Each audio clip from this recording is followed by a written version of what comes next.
সারা ভারতবর্ষ জুড়ে যখন বাংলাদেশিদের ধরপাকড় চলছে বা অবৈধভাবে বাংলাদেশিদের আহ, চিহ্নিত করা হচ্ছে, ঠিক সেই সময় অবৈধভাবে ভারত বাংলাদেশ সীমান্তে কাঁটাতার পেরিয়ে ভারতে প্রবেশ করতেই বিএসএফ এর হাতে ধরা পড়ল 3 বাংলাদেশি যুবতী। এবং অভিযোগ রয়েছে যে বাংলাদেশ থেকে যুবতীদের প্রবেশের সংখ্যা কিন্তু প্রতিনিয়ত বাড়ছে। তো সে বিষয়ে আরো বিস্তারিত জানবো এই মুহূর্তে টেলিফোন লাইনে যুক্ত হয়ে গেছে পশ্চিমবঙ্গ থেকে প্রতিনিধি অঞ্জন শুকুল। অঞ্জন বাবু, কি আপডেট রয়েছে?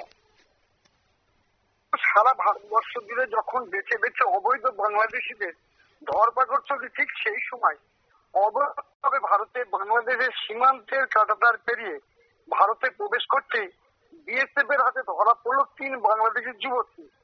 বিএসএফ সূত্রে জানা গিয়েছে, বাংলাদেশের নরসিংদী জেলার 28 বছরের শিল্পী আক্তার, 28 বছরের তানিয়া বেগম ও 18 বছরের মুন্নি আক্তার নামে 3 যুবতী নিজেদের স্বামী, সন্তান, পরিবার ছেড়ে ভারতে প্রবেশ করে।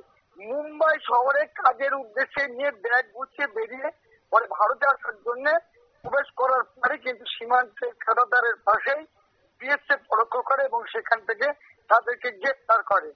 গ্রেপ্তার করার পর ধানতলা থানার পুলিশের হাতে তুলে দেয়। ধানতলা থানার পুলিশ আজকে 3 অভিযুক্তকে রানাঘাট আদালতে পাঠিয়েছে। পুলিশের পক্ষ থেকে জানানো হয়েছে 3 জনকে পুলিশের রিমান্ডে নিয়ে আসা হবে।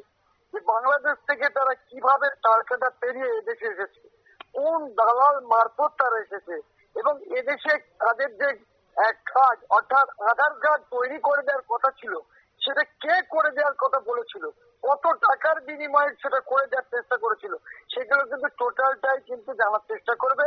প্রয়োজনে তাদেরকেও গ্রেপ্তার করা হবে। অর্থাৎ ভারতে যে দালাল চক্র রয়েছে, যাদের বারবারন্তে এই বাংলাদেশ থেকে অনুপ্রবেশ ঘটছে, তাদেরকেও কিন্তু পুলিশ গ্রেপ্তার করবে বলে আমরা জানতে পেরেছি। ধন্যবাদ।